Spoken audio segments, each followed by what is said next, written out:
Hi everyone, welcome back to the Outpost. You can see here that I've got a box from Norwood. I actually ordered another cam dog kit and the little rails like this right here that slide up to catch the logs to keep them from rolling, and so that you can tighten them down where they don't move, where you can pass the sawmill back and forth. When I was using only 12-foot logs, it wasn't a problem, but now with the 16-foot logs, especially if I cut something thin, say 2 or 3 inches, and then stand it up, and let's say I'm cutting 2x4s, when I stand it up, they kind of want to wiggle at the end as the saw blade is passing through. So I've got another set to go down here. We're going to put those on here in a second. I haven't unboxed it yet. I could actually do that right now here. Make sure that it's all in here. Here's the rail that part of it slides back and forth on. Here's the mount, as well as the mounts for the other side. And the kit in here, which is the screw that basically screws into the log, and the little cam dog that I'll have to put together right here that locks into place once you get it squared off. Anyway, we'll get all those parts out of there and we'll get them put on. Well, I've tried to film that a while ago, and it started raining so hard that I couldn't. It's still raining, but it has let up a little bit. So I went ahead and put it together, but what I thought I would do is show you how this works. Basically, this right here, this piece that I installed here, when you lay a log on the bunk up here, you raise this up, there's a little screw that goes over and tightens it to get it to hold it right here. Now you put it whatever level your log is. If your log, the height of it is right about here, then of course you would want this down a little bit lower depending on where your blade comes through and passes, because you don't want your blade running into this. But this keeps the log from rolling back in that direction. This is kind of shaved off at a very sharp angle, because once you make a pass and you cut the log, then you're able to roll the log over, and since this isn't straight, it's beveled right here, the log kind of rolls on this, and you can rotate it without having to actually move these. The other portion of this, when you turn it, once you get the log squared up, you can actually turn this, lower it down, and this little lip right here, okay, when you slide your squared log over, what they call this a cant, when you slide that over, it will catch right here on the bottom and also keep it from sliding over. Anyway, so I've got another one of those installed. Let me see if I can focus the camera a little bit closer where you can see some of what I'm talking about. You can see how far down it goes, and then you can see the little screw right there on the side. That's the one that you crank in when you get it at the right height. Anyway, so I've got 3 now, which is going to help quite a bit because let me step back around here, because when I put a 12-foot log on here, I'm only using that one and the one behind it, because that 12-foot log comes into right about here. But the problem, like I said earlier, that I have now with the 16-foot log being longer, I need additional support right in this area, and I need one up here, so I won't use that one. I'll use the one on the end, and I'll use this one right here to hold my log. And this primarily is the same as the one that I had back there, and this is how this works. Once you get the log laid up here, you will slide this over about middle ways of the log and crank this in on the side of the log. Okay, this pin goes in. This thing is actually up right here, and once it starts getting tight against the log, then you're screwed in. That log will not move left or right. You can come through, you can make a pass. Okay? You have to unloosen it, of course, when you rotate the log. You just leave it laying down, rotate your log, and bring this up, and you do it again. Okay? Once you get your log squared off, then this one right here, you can actually bring this up, slide it over against the square portion of the log, okay, and pull this down. What this does is it rotates this little tooth right here, pushes it forward. So you're able to then use this one without the use of the big long one, and you can actually cut down to within 1 inch of the top of this bunk. This will still hold it, and then whatever's left over, you just use it for, you know, whatever you want, or discard it or whatever. But the blade will saw within 1 inch, which is about a 1/4 inch up above this tooth right here. So that's what those two are used for. Mounted right here. This other one is mounted right here. So I've actually got 3 of these now. I got 2 of these, and I should be in business for up to 16 feet.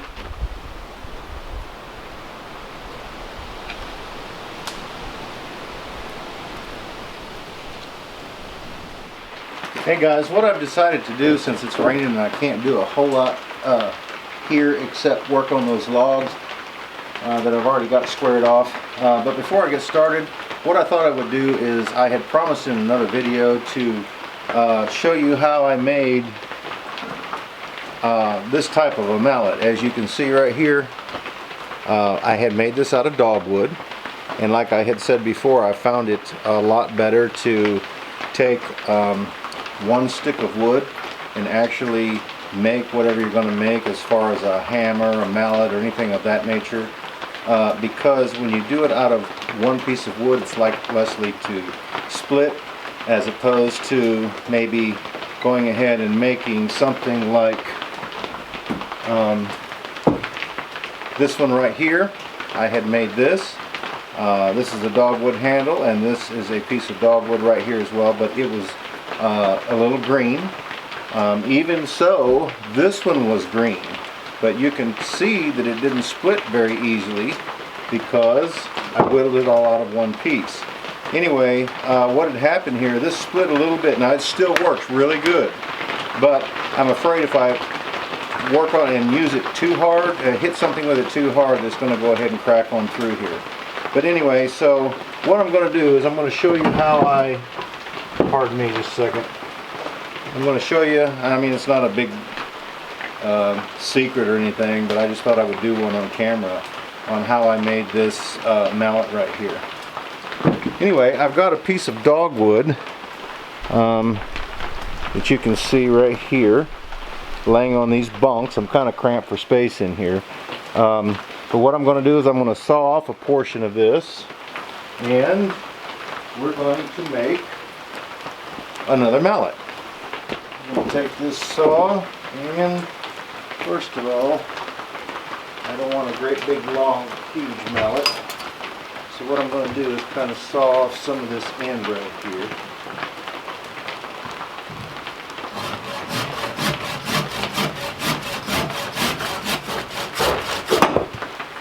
Anyway, I don't know if you can see the end of that right there. Let's see. Bring this up towards the camera if it will focus. You see the fiber, how close they are together in there? Very, very dense. So, then I'll slide this back up here. And then we will cut off the other end.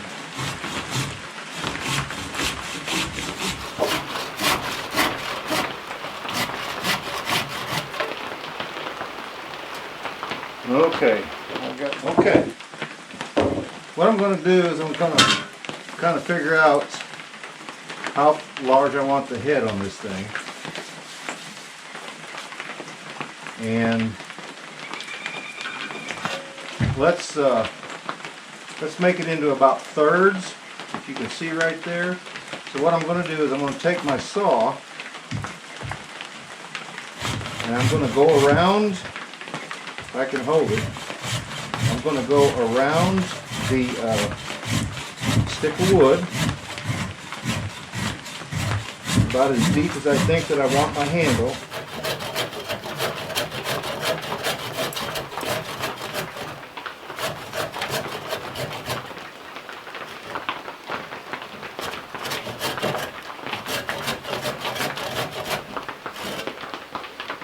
Okay, we'll kind of go with that.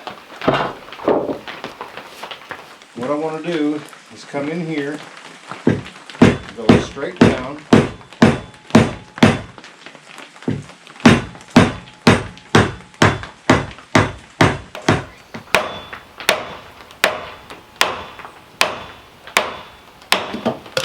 Alright, there's one piece.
Okay, I was able to kind of whittle that out, as you can see.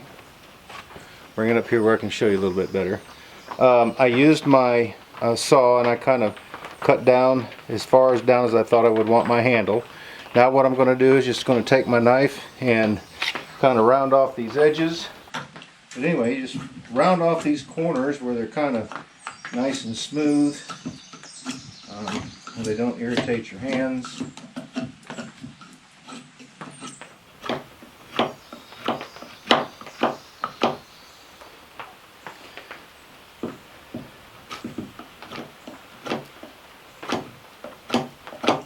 Anyway, then you can also take and round off these edges right here,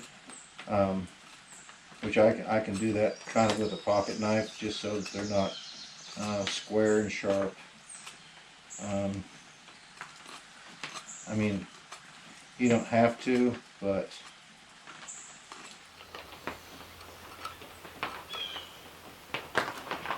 okay. I don't know if that camera will focus on it since it's so dark in here, but you can see I rounded the edge off.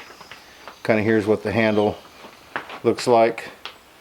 A little bit different than this one, because actually what I did was I kind of, from where I cut through here, I kind of 45'd it, but still basically the same thing. And both of these will be really good because, see, they're both about the same height. They're very, very hard wood. And so this will be used, like I said, for a mallet. You can use it for batoning, and it's least likely to crack as opposed to the way that I built the other one. So there you go. There's your little 5-minute video. And see, I have used this one to beat and beat, and it's still just very few of the fibers are coming off. So this mallet's still good for a long time, and so will this one be. There's the mallet, a dogwood mallet.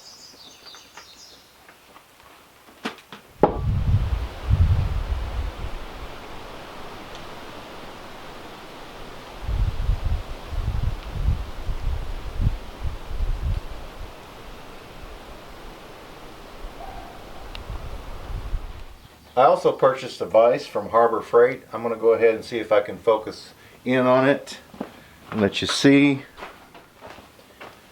I went ahead and took the label off, but this particular vise, it has a really small anvil on the top of it. It has some measurements on the back here that tells you how far you're actually opening up the jaws. It opens up, I think it is, to 6 inches, and It also rotates the head from left to right as well as this way, so it should be more functional than just being able to come out and rotate sideways, actually leaning the head over.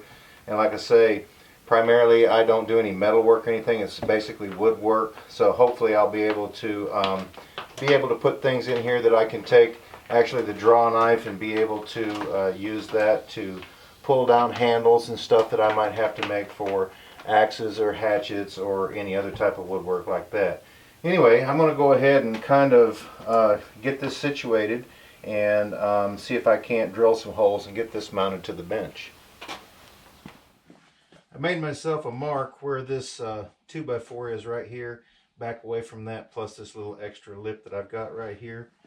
Anyway, I'm going to go ahead and slide this thing over and use that as a guide for my holes.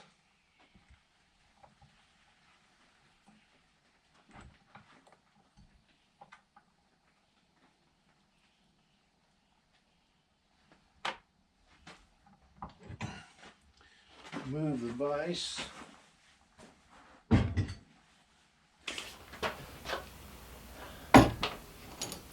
The holes are 1/2 inch, so I stopped and got some bolts and nuts and washers and lock washers.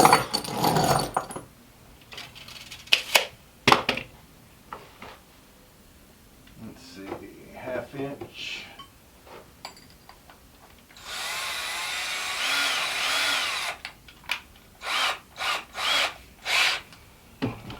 Let's see if I can put a towel down under there to catch all those shavings.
We will be able to tighten this base down.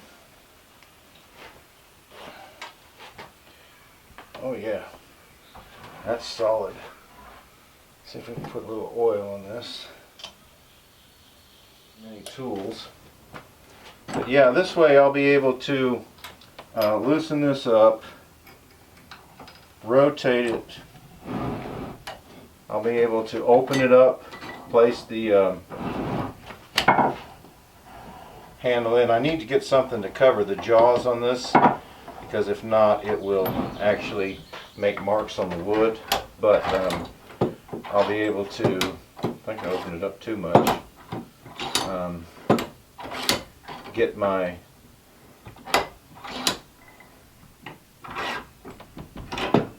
this tightened down.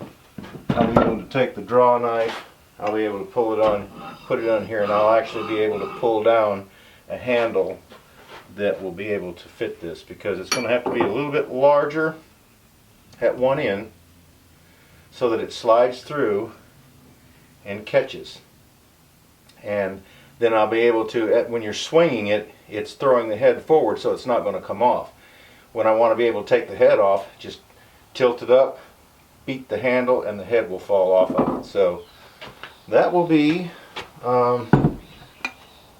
a nice tool to be able to use here in the shop. So kind of happy that I got the one that actually rotated in multiple different directions. So there is the newest addition to the outpost.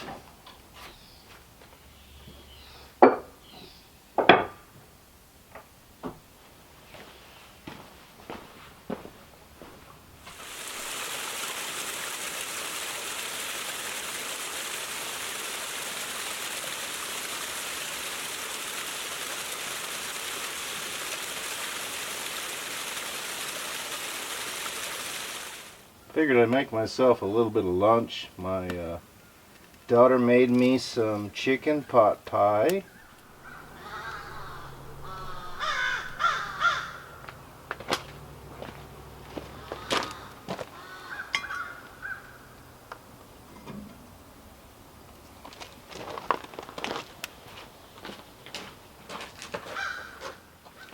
I don't know if I can actually get it out.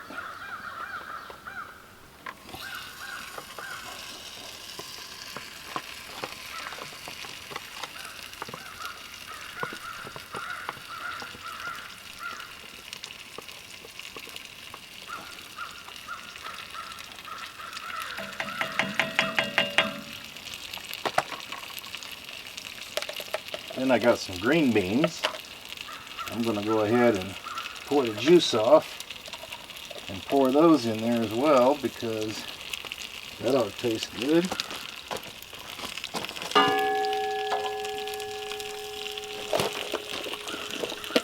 Oh yeah.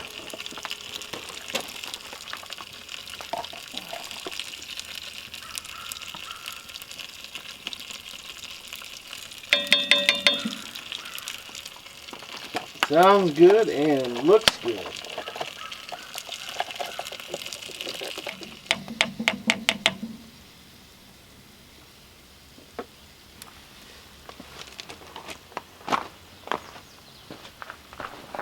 It certainly looks good. Mercy.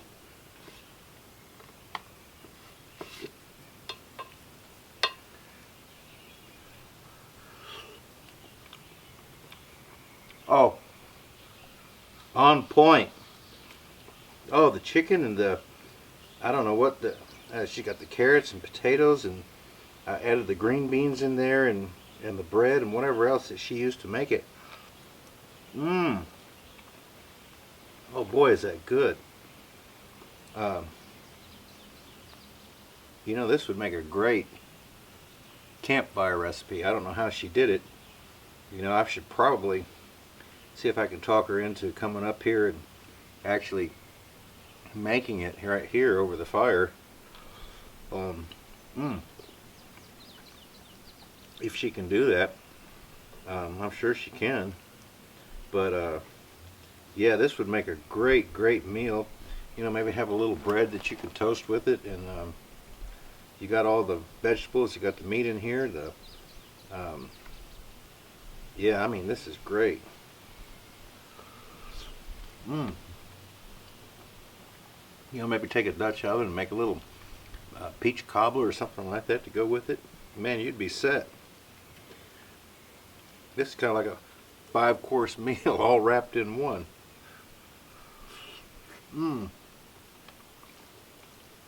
Boy, is that good.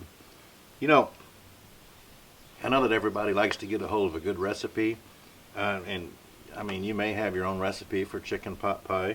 I don't know, but you know, if you'd like to see her help me talk her into it, if you'd like to see her come up here and actually show you how that she makes this over the campfire, maybe down there at the temporary bushcraft camp, leave some comments down in the section below, and I will definitely show those to her, and we'll see if we can't get her up here to go through actually how she makes this recipe, because let me tell you folks, this is good. This is another meal that I feel guilty about eating on camera. Oh, so good. Yeah, leave some comments down there. Say, we'd like to see Jennifer make her chicken pot pie or something, you know, whatever you feel like putting down there. But yeah, this stuff is great. Boy. Looks like she's got little lima beans in there as well. And some corn. So good. You know, I'm excited too because my son will be here from Houston. You know, I don't know if you realize it, but he's kind of the guy behind the scenes. He takes care of the Instagram, he takes care of the Facebook. He's working on our website now so that we can get that up and running, where people can go to that and be able to see everything at one location. And I don't know exactly how it's going to work yet. You know, hopefully it'll kind of be interactive too. But anyway, he's working on that, and you know, he's such a great young man. He's so pleasing to have around, and such a good hand at just about anything that he sets his mind to. And I'm so excited and pleased when he's here helping me do the different things. You've seen him in the, I think it was the second video that I put up, not the one that we call the beginning, but I think it was the first video. He was actually standing over in this area right here. He was chiseling on a log, and he's the one that actually suggested the router, and then we went and bought it after a couple of days of beating on those posts with the chisels.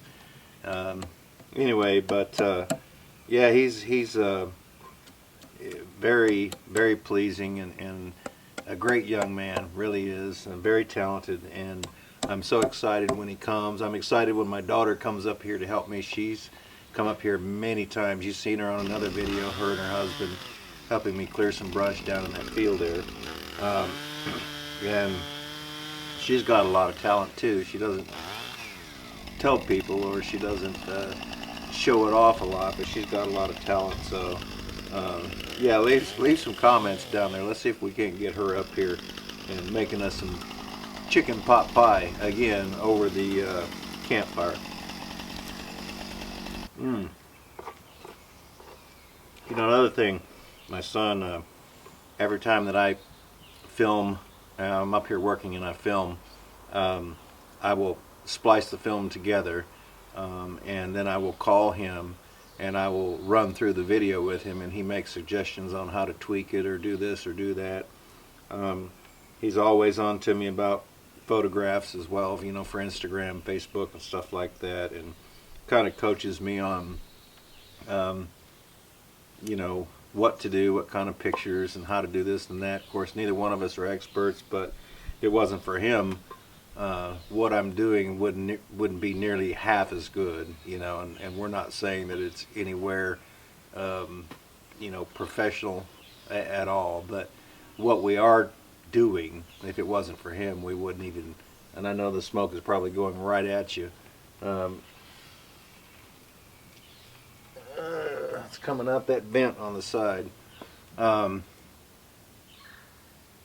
if it wasn't for him, you know, none of what we're doing here would be of any quality at all, because I certainly didn't know how to do it. I could study it, you know, and take a while and learn it, but to just jump in with being wet behind the ears and just rolling up your pant legs and jumping in, it's all because of him that we're able, or I'm able, to get this to you where you can actually watch it and enjoy it if you're liking this kind of content.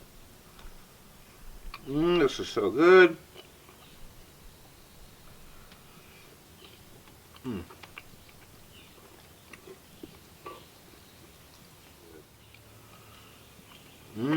Jennifer, thumbs up. I apologize for filming at such a great distance, but that fine sawdust, it was getting all over the camera, and I don't want the lenses and the buttons and everything, because there's so many on there, to malfunction due to the dust. So I'm going to try to film from a distance, but I zoomed in a little bit so that you could see a little bit better. Anyway, I've got, this is my 7-inch jig right here. This is my 10-inch jig. So I've got this set up. I'm going to have to router this out for 10 inches, so I'm going to go ahead and I already got it secured where it needs to go, and I'm going to go ahead and fire up the generator and we'll get that cut out.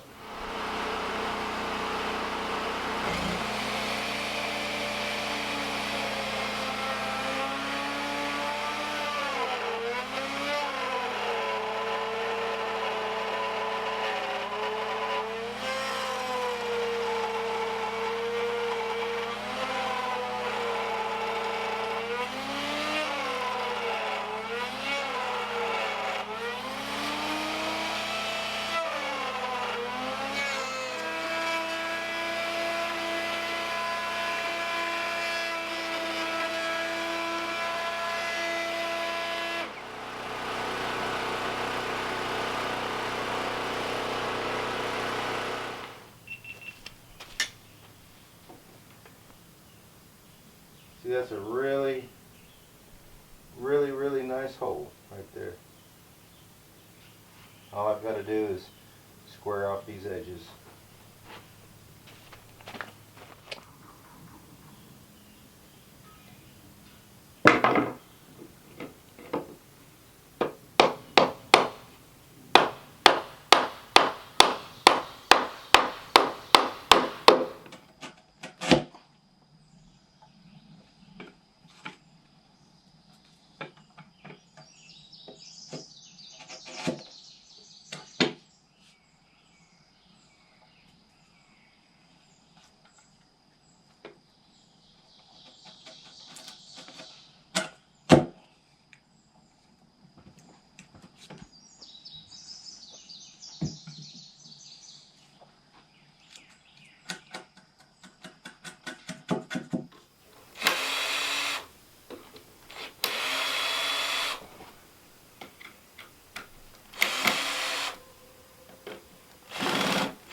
I think I'm going to have to replace the screws pretty soon because they're getting worn out.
Alright, here's another side done.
I'm going to go ahead and call it a day. I have to work tomorrow, have a 48-hour shift, but I was able to get one of these 16s done, and it had 8 mortises that I had to make in there. Hope you enjoyed this. Again, if you like this type of content, please hit subscribe. We try to put out videos once a week if you're new to this channel, and generally I try to load them up on Sunday. And if you want to hit the little bell, it'll notify you whenever we put a video up. But also the comment section, please make some comments down there. And like I said earlier, if you want to see Jennifer get out here and make some of that chicken pot pie and show you her recipe, make some comments down there in the comment section, and I'll be sure and show those to her, and I'll say, hey, all of these people want to see you do this. Whether she will or won't, I don't know, but we can try to convince her to. Y'all just stick around. You never know what we're going to come up with. We got some great things going. Got some things that are coming up soon. Everybody be safe. Take care. Go out and find something in your life. Make a difference. And I hope to see you at the Outpost in the future.